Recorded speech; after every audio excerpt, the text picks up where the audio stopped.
Bom dia. Pessoal, eu estou muito feliz de estar aqui nessa manhã. É muito bom estarmos reunidos mais uma vez. Nós estamos em uma série de mensagens, obrigado, Cris, chamada Uma Vida Simples, ok? Eu estou especialmente feliz nesse dia em poder compartilhar essa mensagem, porque já tem um tempo, especialmente nesse ano, já tem um tempinho, mas acho que mais esse ano, eu venho estudando muito a doutrina da volta de Jesus, que é chamada escatologia. E hoje eu vou falar muito sobre a volta de Jesus, e eu entendo que eu nunca falei sobre esse assunto com tanta clareza. Então eu estou bem entusiasmado, eu estou com muita expectativa do que Deus quer fazer no nosso meio e também no meu coração. E eu espero que a gente seja muito abençoado. E por causa disso, tenho uma notícia para dar para vocês. Jesus está voltando. Ok? E me impressiona a alegria. Isso é muito bom. Essa alegria, esse entusiasmo precisa... essa é a reação correta. Mas é interessante porque eu estava conversando com uma pessoa, eu não lembro se ela estava na trilha 1, mas ela estava compartilhando assim... Sabia que toda vez que alguém fala sobre a volta de Jesus, minha reação não é de alegria, eu fico morrendo de medo. Ela falou, ela sente culpa, ela falou que no contexto onde ela cresceu, falavam sobre a volta de Jesus de uma maneira que todo mundo ficava aterrorizado. E é interessante, né? E por que é interessante? Porque a Bíblia fala muito sobre essa segunda vinda de Cristo. E a Bíblia fala que para aqueles que não creem em Jesus, ela usa o seguinte termo, eu só vou reproduzir o que a Bíblia diz, é o grande e terrível dia do Senhor.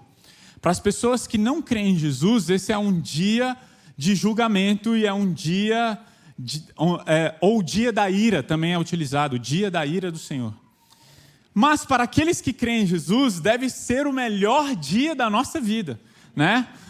Eu e a minha esposa, a gente tem tentado ensinar isso para as nossas filhas, né? Durante um período, ela parou agora, né? Mas durante um período, toda vez que ela ia orar, tem algum pedido, filha? Ora para Jesus voltar. Então, assim, nós estávamos fazendo um bom trabalho, ok? Estamos fazendo um bom trabalho. Então, assim, a gente está nessa série, Uma Vida Simples. O pastor Felipe, na primeira mensagem, ele falou sobre uma só pessoa. Ele falou que uma vida simples é resultado de seguirmos a Jesus e colocarmos a nossa satisfação nele, ok? O pastor Pedro, na mensagem anterior, na segunda mensagem, ele falou sobre uma só promessa, que nós não devemos cumprir as ordenanças pelas nossas próprias forças, devemos ser impulsionados pelas promessas do Senhor. Não é apenas fazer o que os mandamentos pedem, é fazer na expectativa, impulsionado pela promessa, eu nunca te deixarei, jamais te abandonarei, junto com a presença de Deus e do Espírito Santo. E hoje eu vou falar sobre uma só esperança, ok? Eu vou falar sobre uma vida segundo a espera da volta de Jesus Cristo.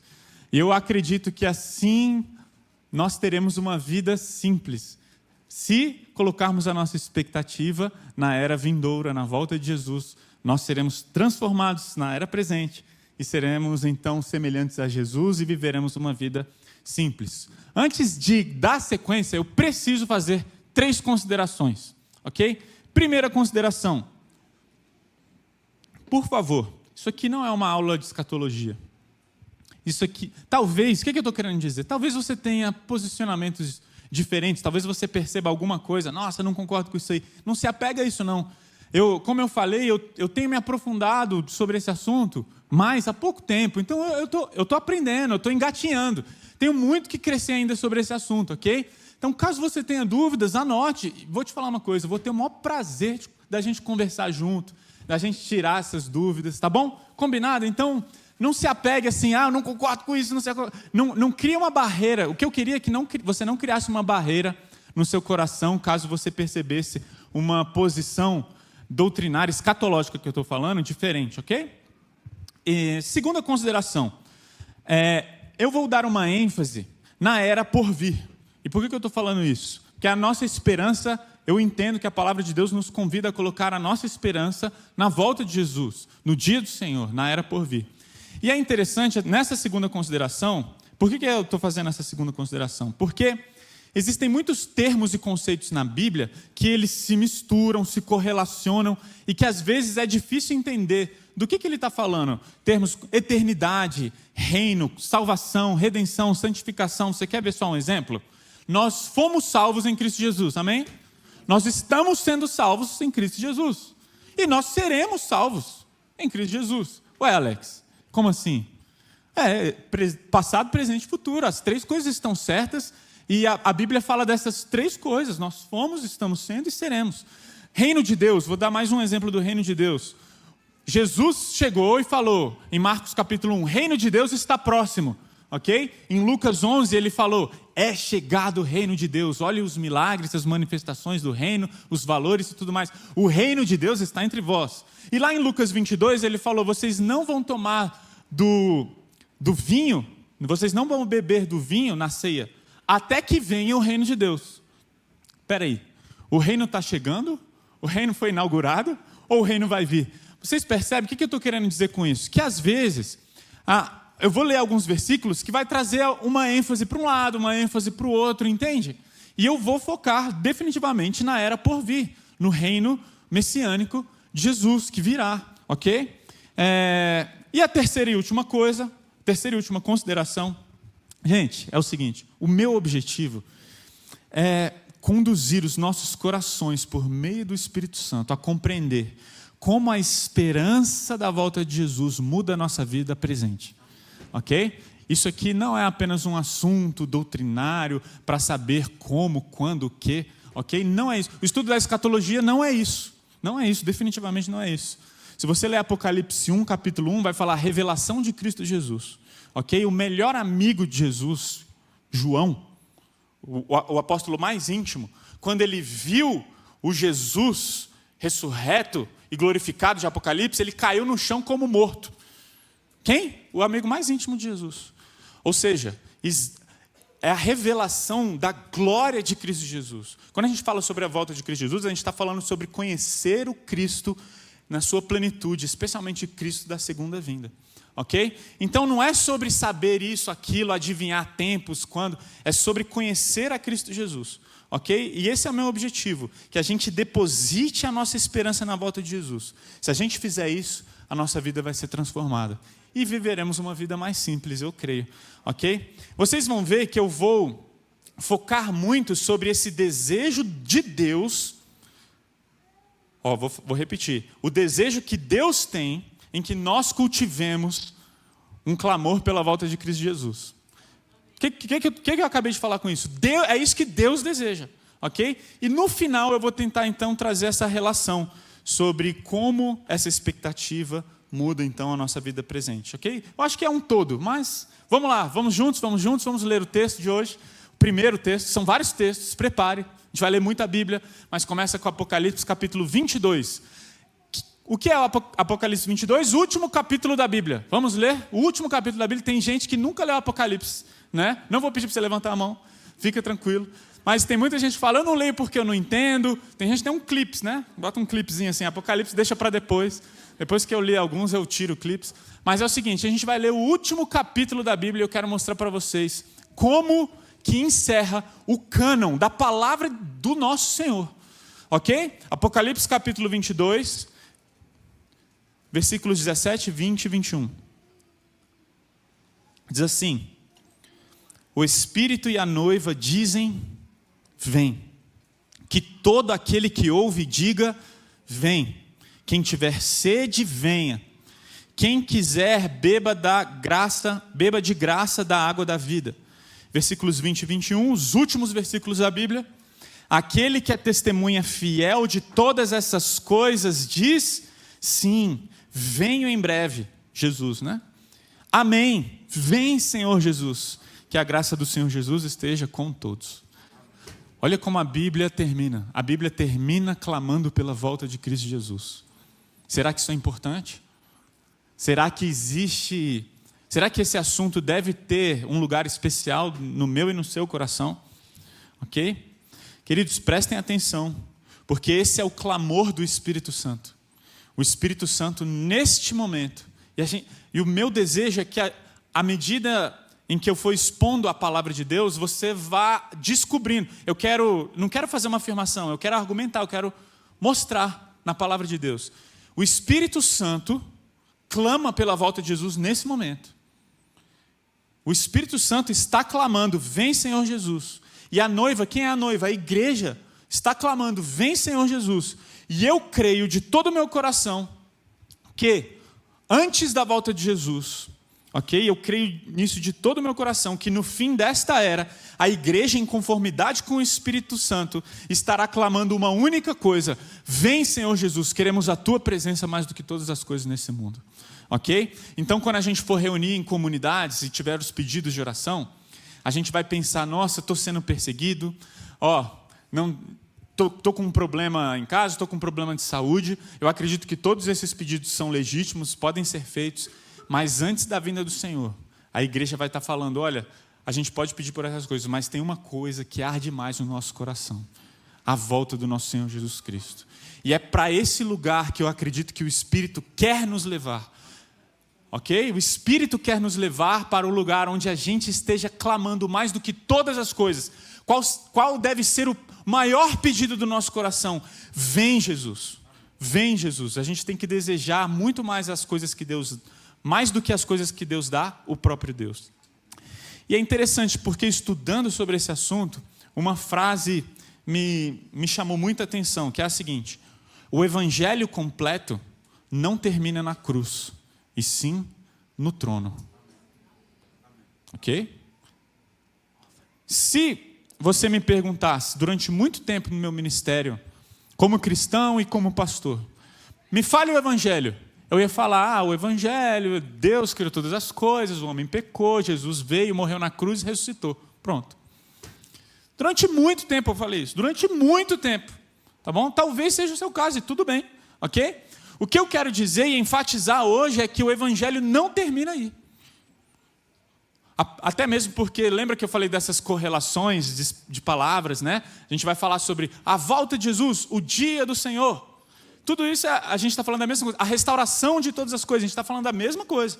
Ok? Então, quando a gente fala da ressurreição de Jesus, a gente está falando o quê? Da inauguração da era vindoura na era presente. Mas olha só, uma coisa que eu acho muito importante.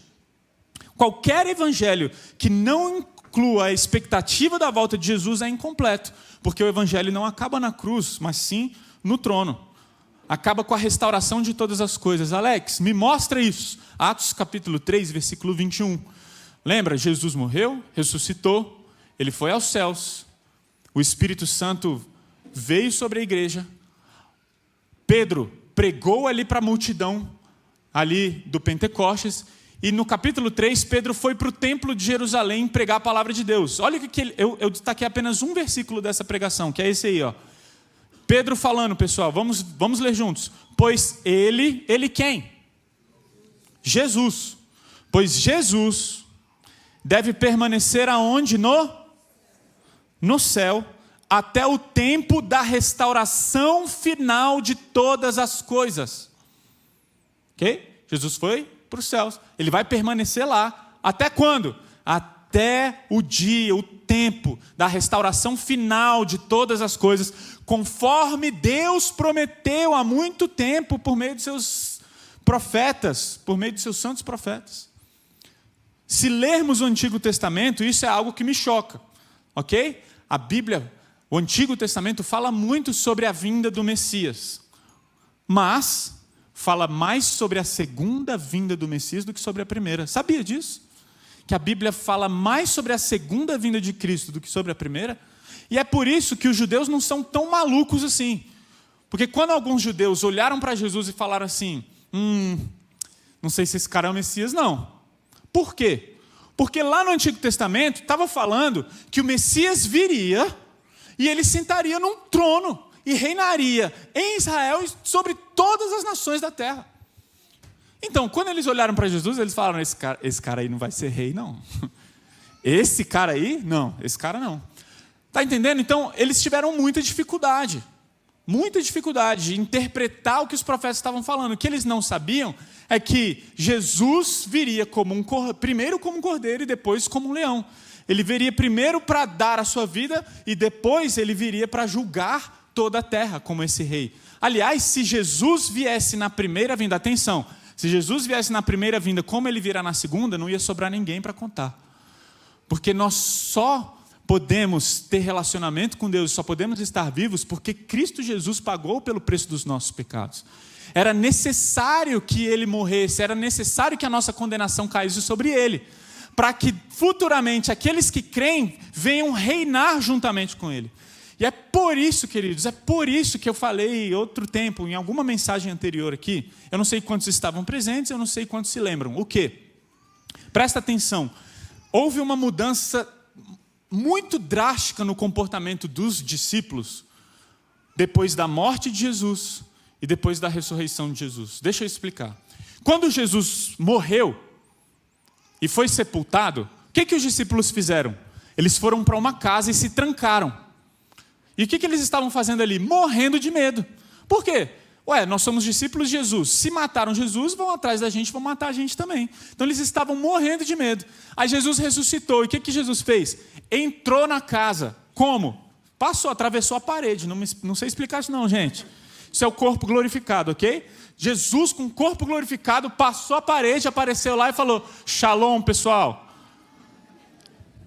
Depois daquele momento, o que aconteceu?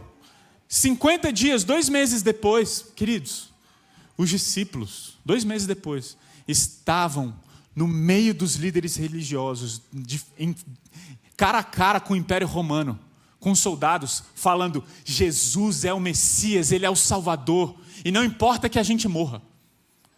O que mudou? O que mudou? Percebem uma diferença extrema? Gente, eles viram o Cristo glorificado e ressurreto. E eles se lembraram, Ele ressuscitou. E Ele falou que nós também ressuscitaremos. Se matar a gente, se alguém matar a gente, tudo bem, a gente vai ressuscitar. Então vamos falar de Jesus. A esperança da glória futura mudou a realidade presente dos discípulos naquele momento. Por quê? Porque a eternidade invadiu a era presente na pessoa de Cristo Jesus. E agora ele foi aos céus, mas o Espírito Santo veio capacitar a igreja e nós vivemos, somos o povo da era vindoura, aqui vivendo na era presente. Ok? Se isso ainda não está claro, daqui a pouco eu vou explicar o que é esse negócio de era, Alex. O que você está falando de era? Né? Era o quê? Era o quê? Não, calma, eu vou explicar o que era, ok? Mas existe uma mudança drástica. E aí uma coisa muito importante. O evangelho completo não termina na cruz, e sim no trono, e sim no dia do Senhor, e sim na restauração de todas as coisas. O evangelho completo, ele tem que anunciar: um dia não haverá mais choro, um dia não vai ter mais dor, um dia a gente não vai ter que lidar com o pecado, um dia a gente não vai ter que lidar com a morte, entende? Então vamos lá, não quero me adiantar. Por isso precisamos entender o que nós precisamos de uma coisa. Como disse Søren Kierkegaard, eu falo bem inglês, né? Kierkegaard, é dinamarquês? Não, mas o nome é dinamarquês, não é inglês. Obrigado, bro. Eu falo bem dinamarquês, né? Olha só, ele disse o quê? Pureza de coração é querer apenas uma coisa. Pureza de coração é querer apenas uma coisa. Para termos uma vida simples, precisamos de apenas uma coisa: desejar a presença de Deus acima de todas as coisas. E quando que isso vai se manifestar de maneira plena e completa? Quando Jesus voltar. Agora, sabe o que é interessante? Porque é isso que está no coração de Deus. O quê? Deus deseja ter um relacionamento e habitar aqui com a gente. Por que, Alex? Eu não faço ideia. Porque Ele é muito amoroso. Ele é muito amoroso. E foi isso que Deus fez desde o início da criação. Ele criou todas as coisas, aí Ele criou o ser humano, colocou o ser humano num jardim perfeito, e no 7º dia Deus descansou. O que significa isso? Que a presença de Deus repousou e habitou no jardim, ok? Aí o homem pecou, foi expulso do jardim. Deus virou e falou, eu quero muito me relacionar com eles. Criem um tabernáculo. E esse tabernáculo, eu vou morar lá, eu vou habitar nesse tabernáculo, ok? Deus queria morar aqui com a gente. Eu não consigo, eu fico me dizendo, por quê? Eu não sei. Porque Ele ama demais a criação, porque Ele nos ama demais. Isso, se alguém te perguntar, você sabe qual é o desejo, o que queima no coração de Deus? O que queima no coração de Deus é ter um relacionamento pleno com a gente. Entende? Então, teve o Éden, teve o tabernáculo. Aí Davi falou, vamos criar, um tabernáculo é algo muito pequeno, vamos criar um templo. Deus se agradou. Aí Salomão criou o templo. Deus habitava onde? No templo. O templo foi destruído. Deus veio habitar aqui na pessoa de Jesus. Ok? Jesus veio, habitou. Ele é o tabernáculo vivo no nosso meio. E Jesus, então, é a presença de Deus no nosso meio. Jesus subiu e a igreja, ai meu Deus, e agora? Não vamos ter mais, não temos templo, não temos a pessoa de Jesus. Temos o Espírito Santo habitando na igreja, em nós. E Ele habita em nós. Só que ainda assim, nós vivemos num mundo com a presença do pecado, com a atuação ainda do diabo e com a presença da morte. Ok? Então, a nossa expectativa é, vem Senhor Jesus, porque quando Ele vier, o Pai vai vir e moraremos com Ele na Nova Jerusalém. E a cidade santa vai descer e Deus vai habitar com a gente. Aí tem pessoas que falam, nossa, Deus habitando aqui, foi isso que Ele fez desde o Éden. Desde o Éden, é isso. No Éden Deus queria habitar, no tabernáculo Deus habitou, no templo Deus habitou, Jesus veio, o Espírito Santo está aqui, ok? E talvez as pessoas ainda fiquem com algumas resistências em relação a isso. Por isso que eu queria tentar deixar o mais claro possível em 1 Coríntios capítulo 15. Olha só. 1 Coríntios 15, 23 diz assim, prestem atenção. Cristo ressuscitou como o primeiro fruto da colheita. O que isso significa? Que Cristo foi o primeiro a ressuscitar e nunca mais morrer. Ok? Lázaro ressuscitou? Ressuscitou, mas morreu. Pessoas que viveram, ressuscitaram, mas morreram depois. Jesus ressuscitou, recebeu um corpo incorruptível, incapaz de morrer novamente. Gente, isso vai acontecer comigo e com você. Porque é o que fala aqui. Cristo ressuscitou como o primeiro. E depois, todos que são de Cristo ressuscitarão quando Ele voltar. Não precisamos ter medo da morte. Por quê? Porque se a gente morrer, a gente vai ressuscitar nesse corpo aqui. Ok? E aí, então virá o fim. Fim do quê? Fim do mundo? Fim do quê? Vamos ler aqui que eu quero então fazer uma pausa e explicar o que é mundo, o que é mundo, o que é era, ok? Vamos lá? Mateus, eu quero começar com esse exemplo aqui. Mateus 24, 3, existem duas versões, olha só. Na revista corrigida diz assim, chegaram-se a ele os seus discípulos, em particular, dizendo, dize-nos, Jesus, quando serão essas coisas? E que sinal haverá da tua vinda? Que é volta, né? Eles estavam diante de Jesus. Quando que o Senhor vai voltar?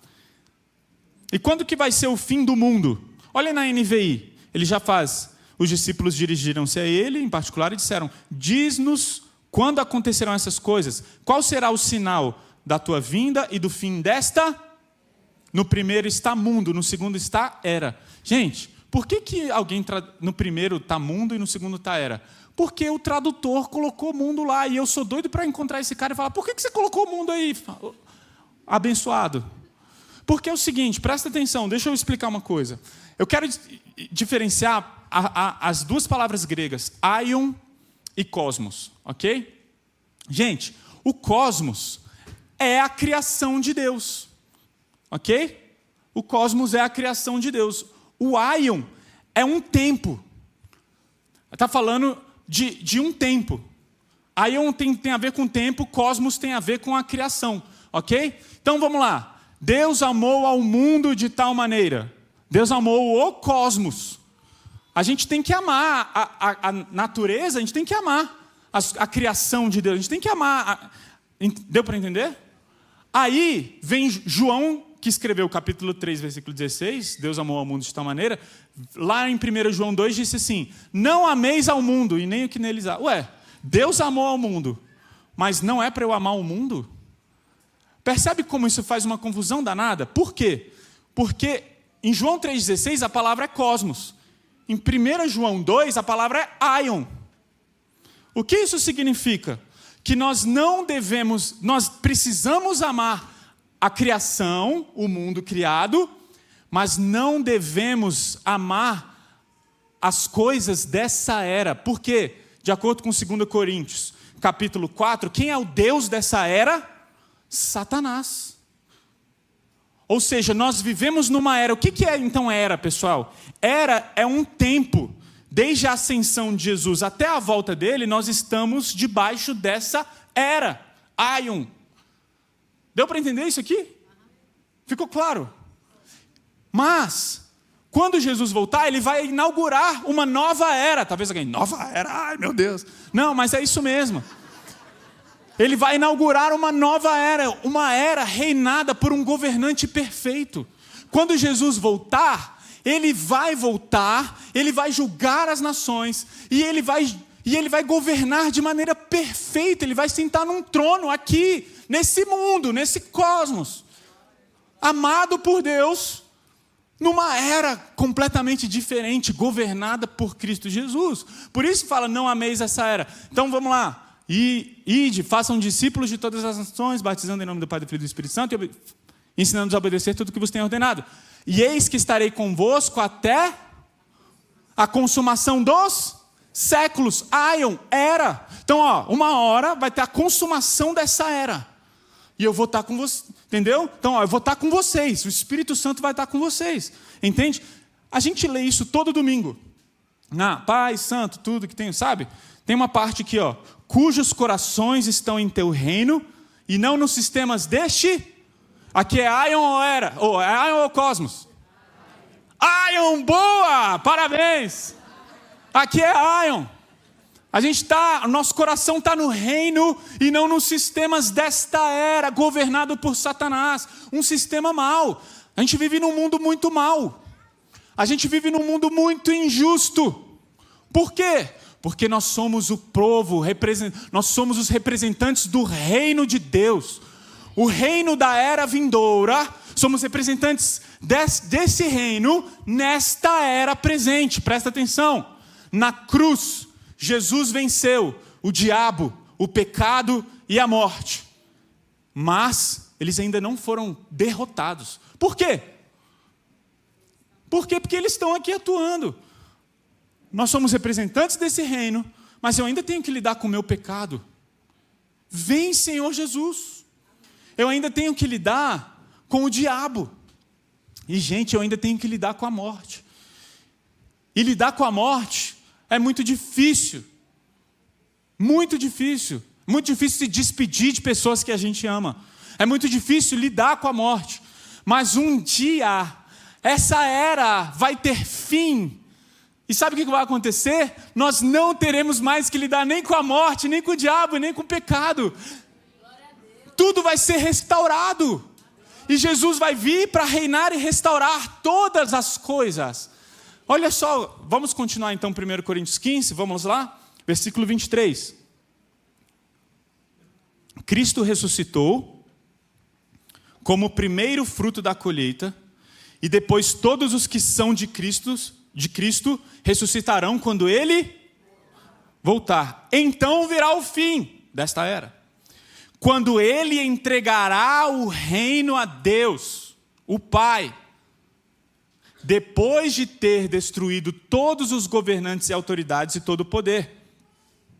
Pois é necessário que Cristo reine, até que tenha colocado todos os seus inimigos debaixo dos seus pés, e o último inimigo a ser destruído é a...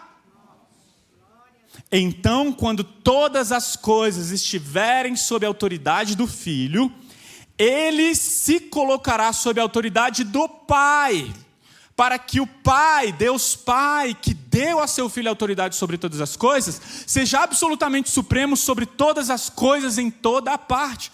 Não é claro aí, pessoal? Não é claro o texto? O que vai acontecer?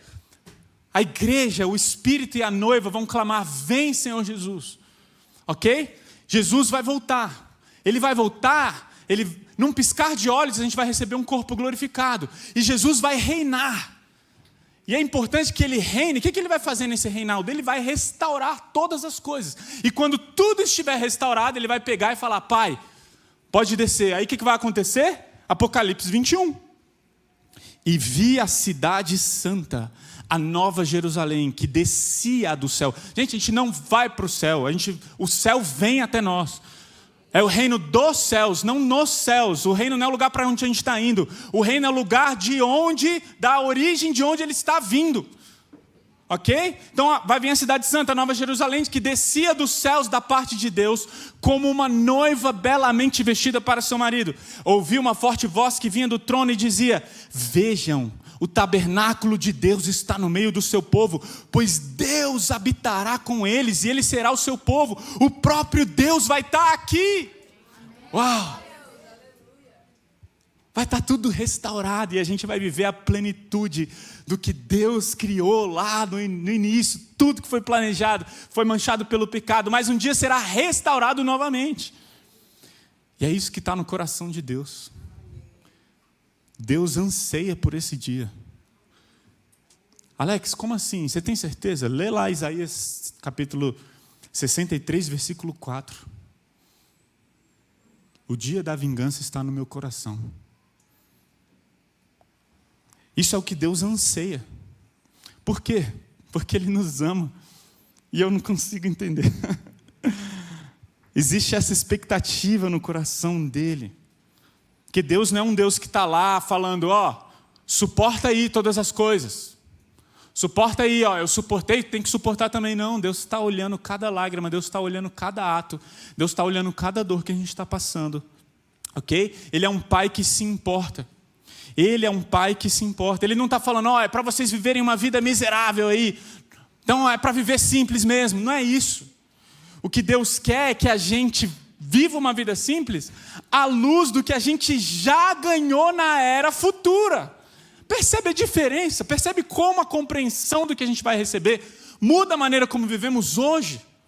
O que Deus está falando é: olha, não se apeguem ao que vocês têm aí, nem ao que vocês estão ganhando aí, porque eu tenho algo muito melhor preparado para vocês. Nem olhos viram, nem ouvidos ouviram. Ok? O que Deus tem preparado. E, gente, isso não é um cônjuge para você, não é um marido, tá bom, querido? Não é um emprego incrível, não é. O que Deus preparou para a gente é um mundo perfeito, com um governante perfeito. E graças a Deus ele não vai ser nem de direita e nem de esquerda. Ok? Então, uma coisa muito importante: para de se apegar a isso. Porque nós somos cidadãos do reino vindouro. Crente que fica se apegando a isso não colocou a sua esperança e expectativa na volta de Jesus. O que Deus está fazendo... Gente, eu vou falar uma coisa. Se tiver que cortar, depois corta. Seguinte, eu não estou nem aí quem vai ser eleito. Por quê? Porque o que Deus está fazendo é... Deus vai colocar quem Ele quer para que Jesus volte. Deus vai colocar quem Ele quer para que os planos dele aconteçam. E os planos dele, vou contar uma coisa, vão acontecer. Vão acontecer. Ele prometeu que ia voltar, ele vai voltar. Ele prometeu que vai restaurar, ele vai restaurar. E talvez alguém vire e fale assim: tudo bem, mas isso não é suficiente para mudar a situação que eu estou hoje. E talvez esse seja um detalhe importante. Talvez esse seja um grande detalhe aqui da mensagem de hoje. E eu vou tentar deixar claro através de uma história que aconteceu lá em casa. Minha esposa chega treme aqui. A gente estava num cultinho doméstico, um cultinho em família. Nós estávamos lendo a história de Abraão. E aí, em um momento da história, eu falei, olha, Deus prometeu para Abraão que daria a ele uma descendência que ele não poderia contar, maior que as estrelas do céu. Aí lá, legal, eu falei, quando Deus promete, filha, Ele cumpre. Tudo que Deus prometeu até hoje, Ele cumpriu. Se Ele prometeu isso para Abraão, Ele ia cumprir. Aí ela virou para mim e falou, papai, você não cumpre o que você promete.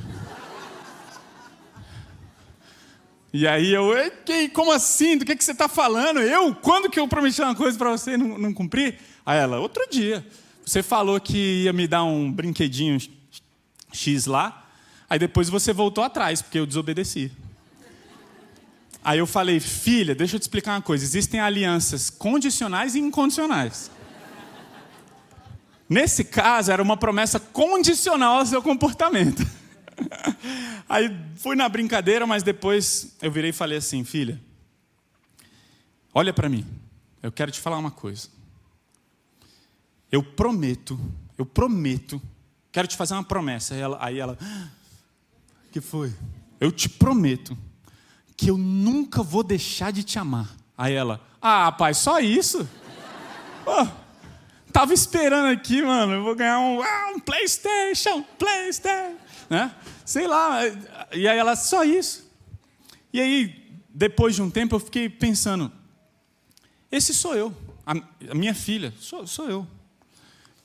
Várias vezes, Deus está falando, olha, eu prometo que eu vou voltar, eu prometo que eu vou estar com você em cada tribulação, eu prometo que eu nunca vou te deixar, eu vou te dar uma esperança, eu vou te dar uma recompensa que nem olhos viram, nem ouvidos ouviram, eu vou te dar uma alegria que nem chega aos pés daquilo que você imaginou. E a gente está assim, pô Deus, só isso? Só isso? Eu não quero isso. Eu quero resolver o meu problema de relacionamento. Eu não quero isso, Deus. Não é isso que eu quero. Você não está entendendo. Sabe? É isso que a gente faz com Deus. Eu quero, Deus, eu quero um trabalho melhor, porque está difícil de pagar as contas. Eu quero soluções para os meus problemas financeiros. Eu quero soluções para os meus problemas. Está entendendo? E Deus está assim, filho, filha, é sério? Eu não julgo minha filha porque sou eu. E olha só que interessante, pessoal.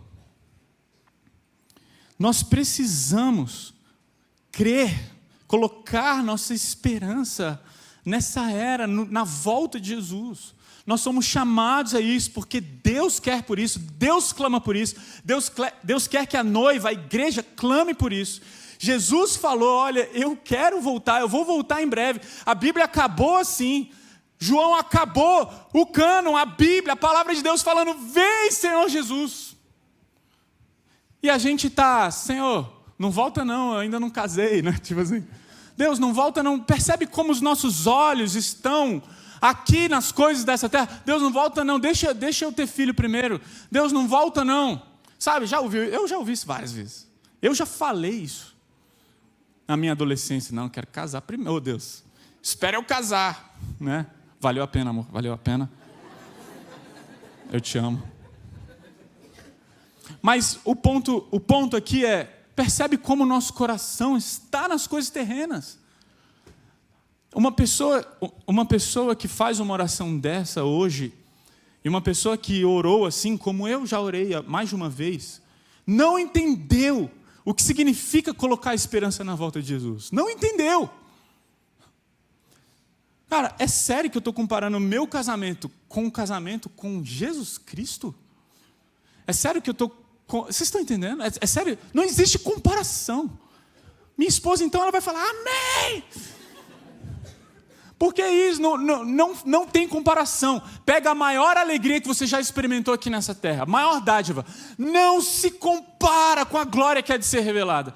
É isso que está em Romanos capítulo 8, versículo 18. Considero que o nosso sofrimento de agora não é nada comparado com a glória que Ele nos revelará mais tarde. Por isso a gente espera por algo que a gente ainda não recebeu, que é o versículo 24 do capítulo 8. Nós esperamos por isso, nós temos expectativa nisso. Ok? O que isso tem a ver com uma vida simples? Tem tudo a ver. Tem tudo a ver. A gente precisa viver à luz da eternidade, do que a gente vai receber lá, ou do que a gente já recebeu lá, como o pastor Pedro falou. Nós já recebemos em parte, mas precisamos esperar e crer com expectativa que um dia vamos desfrutar disso plenamente, sem obstáculos do pecado e de mais nada. Por isso, mais uma vez, vamos falar: pureza de coração, vida simples, é querer apenas uma coisa. A gente não quer apenas que você tenha uma vida simples. A gente quer que a vida simples venha a nós, fruto de um grande desejo, a presença de Deus, estar com Deus, querer o que está no coração dEle, amar o que Deus ama. Nós queremos uma coisa, a sua presença. Nós queremos Deus habitando aqui com a gente. Por isso, então, teremos uma vida simples, custe o que custar. Quem fez isso? Quem fez isso? João Batista. João Batista. João Batista foi o maior homem que pisou nessa terra. Mateus 11, Jesus falou: olha, eu lhes digo a verdade, que todos os que já nasceram de mulher, não existe ninguém maior do que João Batista. Por quê? Ah, porque ele viveu uma vida simples. Ah, porque ele só comia gafanhoto. Ah, porque ele... Não, é o contrário. João Batista, ele dedicou a vida dele a uma coisa: que ele cresça e eu diminua. Ele dedicou a vida dele a uma coisa: preparar o caminho da vinda de Jesus. E nós estamos sendo chamados para preparar o caminho da volta de Cristo Jesus. Porque nós que vamos clamar: vem, Senhor Jesus, junto com o Espírito Santo. Toda a igreja é convocada como noiva a clamar: vem, Senhor Jesus. Assim como João Batista foi um grande homem que decidiu viver uma única coisa. Você pode ser uma grande mulher se entender. Não é sobre as coisas que você conquista aqui nessa terra, mas sobre o caminho da volta de Cristo Jesus. E como é que a gente prepara o caminho da volta de Jesus? Como? Manifestando os valores do reino. Vivendo o reino pleno futuro, o reino da era futura, na era presente. Quando a gente deseja o reino e o rei do reino, mais do que todas as coisas dessa era, se você e eu vivermos isso, fizermos isso, a gente vai então viver por uma única coisa. A gente vai então viver de uma maneira que agrada a Deus. A gente vai viver de uma maneira que prepara o caminho da volta de Jesus. Como assim? Porque as pessoas deveriam olhar para nós, queridos. As pessoas deveriam olhar para mim e para você. Nós que dizemos que amamos a Jesus, elas deveriam falar: cara, a maneira como ele vive é completamente diferente. A maneira como ele gasta o dinheiro, a maneira como ele compra as roupas, a maneira como ele decide perdoar, a maneira como ele decide se relacionar, a maneira... é diferente. É assim que a gente manifesta o reino, é assim que as pessoas deveriam olhar e falar: olha como ele lida com a morte. Ele se entristece, mas não se desespera. O que você tem? Que esperança é essa? Que esperança é essa? As pessoas deveriam olhar para nós, queridos, e falar: isso que você tem, eu não tenho. Eu quero. Mas, gente, vamos ser honestos, vamos falar a verdade, vamos colocar as cartas na mesa. E aí eu estou falando por mim, eu coloco muito a minha expectativa, meus pensamentos e minha esperança nas coisas aqui dessa terra. E é por isso que o cristão vive frustrado, ou seja, vive como todo mundo. A frustração e o descontentamento é apenas um reflexo de onde nós estamos colocando o nosso coração. Se você vive frustrado, vive triste, vive mal, sabe por quê? Porque o seu coração está no lugar errado. Talvez você esteja querendo conforto aqui nessa terra, mas Deus nunca prometeu conforto aqui nessa terra, nessa era. Quê? Nessa era vai ser difícil. A gente vai passar por perseguição. Nessa era a gente vai passar por momentos extremamente confusos. Nessa era a gente vai passar por muitas injustiças. Você vai ser injustiçado. E talvez você vai querer por um juiz, vai clamar por um juiz ou um advogado que vai fazer justiça para você. Mas posso te dar uma má notícia: talvez você não vai alcançar a justiça. Talvez você não consiga isso. Mas calma, calma. Calma, por quê? Porque existe uma promessa de que toda justiça será feita na era futura. Então a gente caminha, a gente corre a corrida na certeza de que o troféu já foi ganho, não por nós, mas por Cristo Jesus. Por isso que o fardo do Senhor é leve, porque a gente não corre para alcançar nada, a gente corre na certeza de que Jesus já alcançou por nós. Ele alcançou a vitória, a promessa está dada, a esperança está dada, a expectativa está dada, mas o que a gente faz? Ai, Senhor, eu quero as coisas aqui desse mundo, eu quero do meu jeito. E aí a gente se frustra. Jim Elliot falou: não é tolo aquele que dá o que não pode reter, para ganhar aquilo que não pode perder. Por isso Jesus falou: não acumulem tesouros na terra, onde o ladrão rouba e a traça corrói. Ele falou o oposto: acumulem tesouros no céu, acumulem tesouros na era por vir. Tirem os olhos dessa era, tirem os olhos daqui, pessoal. A gente tem que colocar os nossos olhos lá. Por quê? Porque aqui é passageiro. E a gente insiste em colocar os nossos olhos nas coisas aqui dessa era, dessa terra. Gente, deixa eu fazer uma pergunta. O que é um dia perto de um ano? O que é um dia perto de um ano? Alguém responde para mim. O que é um dia perto de um ano? Nada. O que é um ano perto de 100 anos? O que é um ano perto de 100 anos? O que é 100 anos perto de uma eternidade ao lado de Cristo Jesus? Sabe o que eu quero dizer com isso? Talvez você esteja passando por um momento muito difícil e ninguém está menosprezando a dificuldade disso. Ninguém está falando: se vira. Esse não é o ponto. Ninguém está falando, ninguém está nem aí. Não é isso. Ok? Mas Deus falou: persevere, seja fiel no pouco, e sobre o muito eu te colocarei. Muitas pessoas falam desse versículo de uma maneira equivocada. Olha, seja fiel no pouco, seja fiel lá na sua pequena empresa, que Deus vai te colocar numa empresa bem grandona. Não é isso. Seja fiel no pouco agora, que sobre o muito, no meu reino, na era vindoura, eu vou te colocar sobre o muito. Existe recompensa, existe galardão, e nós devemos colocar as nossas expectativas na era por vir e não nessa era presente. Pega os talentos que Deus te deu e cuida dele como um bom mordomo de Cristo Jesus. Pega o dinheiro que Deus te deu e fala: Senhor, eu quero usar tudo isso aqui, porque isso aqui não é meu.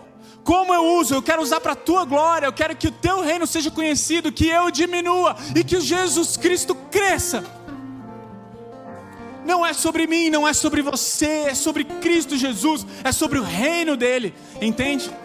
E por último eu quero ler Filipenses capítulo 3, que diz assim, no versículo 8, talvez esse versículo tenha sido, eu acho que esse versículo foi citado umas 4 vezes nas últimas 5 mensagens. Ou seja, ele é muito bom. Filipenses 3:8 diz assim: sim, todas as outras coisas são insignificantes comparadas ao ganho inestimável de conhecer a Cristo Jesus, meu Senhor. Por causa dele, deixei de lado todas as coisas e as considero menos que lixo, a fim de poder ganhar a Cristo. Mas olha como Paulo continua no versículo 10. Eu quero conhecer a Cristo e experimentar o grande poder que o ressuscitou. Que é a vida eterna? Conhecer a Deus. Aí ele fala: eu quero sofrer com ele. Quando? Nessa era. Eu quero sofrer, participando de sua morte, para de alguma forma alcançar a ressurreição dos mortos. E aí versículo 13: não, irmãos, eu não alcancei a perfeição, mas concentro todos os meus esforços nisso, uma só coisa, uma só esperança. Esquecendo-me do passado e olhando para o que está adiante. O que está adiante, pessoal? A nova era, a era por vir. Olhando para o que está no porvir, prossigo para o final da corrida, a fim de receber o prêmio celestial para o qual Deus nos chama em Cristo Jesus. Agora olha só esse detalhe aqui, versículos 18 e 19. Pois como lhes disse muitas vezes, e o digo novamente com lágrimas nos olhos. Pessoal, há muitos cuja conduta mostra que são na verdade inimigos da cruz de Cristo. Uau! Tem pessoas dentro da igreja que a conduta se assemelha à conduta de pessoas que são inimigas da cruz. O que eu preciso fazer para ser um inimigo da cruz de Jesus? Estão rumando para a destruição. O Deus deles é o seu próprio apetite. Vangloriam-se de coisas vergonhosas e pensam apenas na vida terrena. Meu Deus, eu fico pensando, se Paulo viesse aqui, tivesse aqui e falasse, eu vou passar 6 meses aqui com a Igreja Verte. O que ele ia falar dessa igreja? Ele ia falar o quê? Que nós somos amigos da cruz ou inimigos da cruz? Quem são os inimigos? São aqueles que vivem olhando apenas para a era terrena, para essa era presente, para essa vida terrena, no que eu vou ter, no que eu não tenho. Fico chateado ali, frustrado aqui. Quando a gente age assim, nós agimos como inimigos da cruz de Jesus. Qual é o antídoto? Versículo 20 e 21. Nossa cidadania, no entanto, vem do céu. Ela vem do céu. E de lá aguardamos ansiosamente a volta do Salvador, o Senhor Jesus Cristo. Ele tomará nosso frágil corpo mortal e transformará num corpo glorioso como o dele, usando o mesmo poder com o qual submeterá todas as coisas ao seu domínio. Qual é o antídoto para não vivermos como inimigos da cruz? Colocarmos a nossa expectativa e esperança na volta de Jesus e na certeza de que um dia seremos ressuscitados, na certeza de que um dia Ele vai enxugar toda a lágrima e toda a dor vai cessar. Nisso está a nossa esperança e a nossa expectativa. Se colocarmos nas coisas dessa terra, vamos ficar frustrados. E talvez algumas pessoas falem, mas você não sabe o que eu estou passando. Você não sabe que eu tenho que lidar. Talvez algumas pessoas digam, olha Alex, o que eu estou passando é realmente difícil. Eu estou tendo que suportar um matrimônio insuportável. Eu estou tendo que suportar relacionamento familiar insuportável. Eu estou tendo que suportar coisas insuportáveis. Deixa eu te falar uma coisa. O que é um dia perto de um ano? O que é um ano perto de 100 anos? O que é 100 anos perto da eternidade? Seja fiel no pouco e sobre muito Deus vai colocar você. É o que diz a palavra de Deus. Porque os nossos olhos não podem estar nessas coisas. Pessoas aqui talvez tenham sido abandonadas. Talvez você tenha experimentado um abandono terrível. Mas deixa eu te falar uma coisa.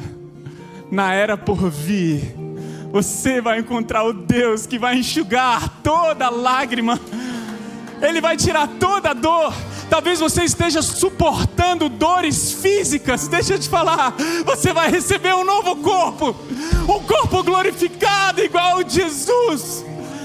E não haverá mais dor, nem ranger de dentes, nem frustração. Acabou. E nisso está a nossa esperança e a nossa expectativa. E agora como que a gente vive? É difícil. Porque estamos nessa era, mas ela vai passar. E Ele prometeu que estaria conosco até o final dela. E enquanto isso a gente aguarda o glorioso e grande dia do nosso Senhor Jesus Cristo.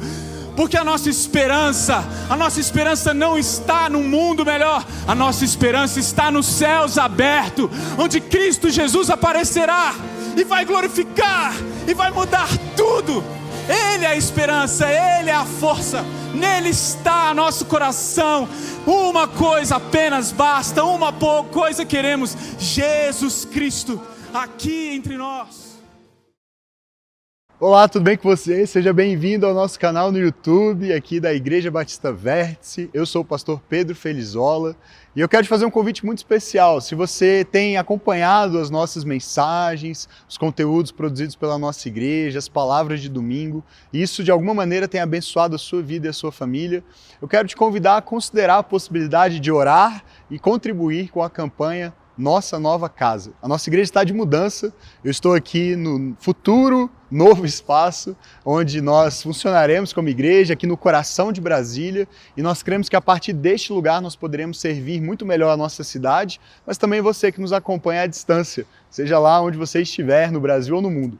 Então, primeiro, muito obrigado por nos acompanhar. Se você puder considerar a possibilidade de contribuir com essa campanha, com esse grande desafio que nós temos, não só da locação, mas da reforma desse espaço, eu quero te convidar para acessar o QR Code que vai aparecer aí na sua tela agora, ou diretamente o nosso site, igrejavertice.com/contribuir. Lá você pode adquirir uma cota para ser alguém que contribui regularmente com essa campanha, que vai durar 2 anos, ou você pode fazer uma oferta avulsa. De toda maneira, essa ajuda será muito bem-vinda e eu oro para que o Senhor te abençoe, para que as nossas palavras, mensagens continuem fazendo diferença na sua vida e também na sua comunidade local. Muito obrigado, que o Senhor te abençoe.